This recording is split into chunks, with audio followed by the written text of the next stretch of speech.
Marlène et Jean-Claude sommes très heureux de te présenter une émission très spéciale afin de comprendre les faits d'actualité. Merci pour ta fidélité. Merci d'être encore là aujourd'hui afin qu'ensemble nous puissions avancer dans la compréhension de ce thème qu'est le temps de détresse et le millénium. Nous sommes pratiquement à la fin de cette série. C'est la 47e édition et ensuite il ne manquera que juste 3 pour achever. Nous avons 3 références dans le même verset. Apocalypse chapitre 21. Apocalypse chapitre 21. Les versets 1, puis 3 à 5. Apocalypse 21. Les versets 1, puis les versets 3 à 5. Avant d'aborder ce thème, prions. Notre Seigneur et notre Dieu, nous voici encore tes enfants en ta présence pour te louer, te bénir. Nous avons fait le choix de venir à tes pieds afin de recevoir l'eau vive de ta parole. Seigneur, tandis que nous nous trouvons devant toi, nous te supplions, Saint-Esprit, de nous visiter, de nous éclairer et de nous conduire sur le chemin du salut. Nous t'en prions, au nom de Jésus et pour ta gloire éternelle. Amen. Rappelle-toi, pourquoi nous n'avons pas le verset 2 dans le thème d'aujourd'hui? Oh, je n'ai pas donné le nom, pardon. Nouveau ciel. Pourquoi nous n'avons pas le verset 2? Nous faisons un petit récapitulatif afin de bien fixer la parole dans le cerveau de tout chacun. Au retour de Jésus, l'éclat du Créateur, tous les méchants sont exterminés. Ils sont morts. Ils vont vers des cavernes cherchant un asile, mais ils n'en trouveront pas. Deuxièmement, les morts en Christ ressuscitent avec un corps immortel, incorruptible, c'est-à-dire qu'ils ne pourront plus jamais pécher. Ils seront fidèles à l'Éternel. Les saints vivants seront eux aussi transformés.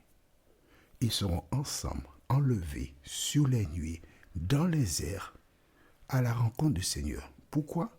Parce qu'en partant, Jésus déclara, écrit dans le cahier si tu es nouvelle ou nouveau, Jean 14, versets 1 à 3, Jésus déclara que votre cœur ne se trouble point. Croyez en Dieu et croyez aussi en moi. Il y a plusieurs demeures dans la maison de mon Père. Si cela n'était pas, je vous l'aurais dit. Je vais vous préparer une place. Et lorsque je m'en serai allé et que je vous aurai préparé cette place, je reviendrai, je vous prendrai avec moi, afin que là où je suis, vous y soyez aussi. Où se trouve Jésus actuellement? Au ciel. Il fait quoi? Il prépare une place. Parce qu'il y a plusieurs demeures dans la maison de son Père. Donc, tous les saints rachetés iront sur les nuées. Alors, tu trouves ça dans 1 Thessaloniciens 4, versets 13 à 17. Et ils montreront. Ensuite, nous avons vu qu'une fois qu'ils sont là-haut, Satan est seul sur la terre. Et la terre devient une prison pour lui, puisqu'il n'a plus quiconque pour pécher, pour tenter.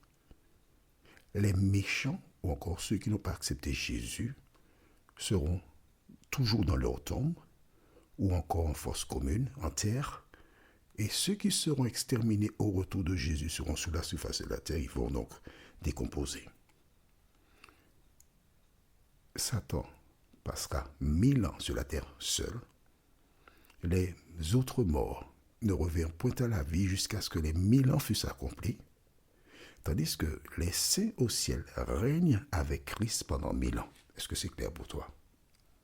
Tu vois, j'ai continuellement repris pour que tu comprennes bien. Au terme des 1000 ans, alors là nous lisons dans Apocalypse 21, verset 2. Je vis descendre du ciel, d'auprès de Dieu, la ville sainte, la nouvelle Jérusalem préparée comme une mariée qui s'est faite belle pour son époux. En fait, ce n'est pas la ville qui est l'épouse de Jésus. Ce sont les chrétiens qui habitent dans la ville. Donc tu vois, quand Jésus est monté, c'était justement pour préparer la ville où il y a plusieurs demeures. Et les saints qui habiteront pendant 1000 ans dans ces demeures, la ville descendra au terme des 1000 ans. Quand elle sera arrivée sur terre, le diable dira à ses enfants, c'est le nom qu'on peut dire, les enfants du diable, il leur dira, allons attaquer la cité. Mais Dieu révélera à chaque personne pourquoi elle est perdue. Chacun verra, soit dans son esprit ou je ne sais pas comment, mais Dieu sait. Puisqu'il déclare, tout genou fléchira devant moi et toute langue confessera que je suis Dieu. Tous les humains qui seront perdus, ils vont reconnaître. Ils vont adorer le Créateur. Mais Satan va les stimuler à nouveau. Allons attaquer, allons. Et c'est alors qu'un feu descendra du ciel. Tu trouves tout ça dans Apocalypse chapitre 20, verset 1 jusqu'au verset 9. Et le feu détruira ces personnes. Mais Dieu a un châtiment spécial pour la bête, le faux prophète qui représente un ensemble de personnes, ainsi que le diable. Ils seront à part, ils seront première classe du châtiment de l'Éternel. Ensuite, que se passera-t-il? Alors nous lisons maintenant dans Apocalypse 21, verset 1er. Puis je vis un nouveau ciel et une nouvelle terre, car le premier ciel et la première terre avaient disparu, et la mer n'existait plus. On s'arrête ici. Un nouveau ciel et une nouvelle terre. À quoi ressemblera le nouveau ciel? Y aura-t-il des nuages? Ce sont des questions qu'on peut se poser, puisqu'il parle de nouveau ciel. Jusqu'à présent, nous regardons le ciel et il y a des nuages. J'aime beaucoup quand je voyage,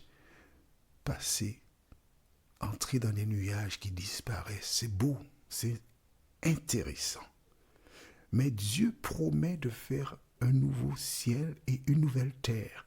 C'est-à-dire que lorsque le feu descendra pour consumer ces personnes, elles deviendront de fumier et une nouvelle terre poussera. Aurons-nous des ronces et des épines? Je n'en sais rien. Mais j'ai hâte de m'y trouver. Pourquoi? Il n'y a pas très longtemps, j'ai reçu un petit WhatsApp, un coco au pied de cocotier. Il faisait au moins 1,70 m de haut, un seul coco. Alors je comprends mieux quand j'ai vu cela, j'ai béni l'Éternel. Tu sais pourquoi? Parce que la Bible déclare que lorsque les espions revinrent, 2 hommes portaient une grappe de raisin. Dieu nous fait des clins d'œil pour que nous ayons une idée à quoi ressemblait l'Éden. Lisons maintenant verset 3 et nous irons jusqu'au verset 5. Ce sont de belles promesses faites par l'Éternel.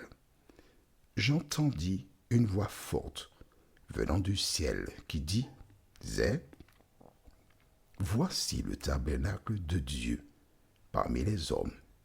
Il habitera avec eux. Ils seront son peuple, et Dieu lui-même sera avec eux. Il sera leur Dieu. Il essuiera toutes larmes de leurs yeux. La mort ne sera plus, et il n'y aura plus ni deuil, ni cri, ni douleur, car ce qui existait avant a disparu. Celui qui était assis sur le trône, en l'occurrence donc l'Éternel, dit, voici que je fais toutes choses nouvelles. Il ajouta, écris cela, car ces paroles sont dignes de confiance et vraies. Et dans des versions, on dit véritable.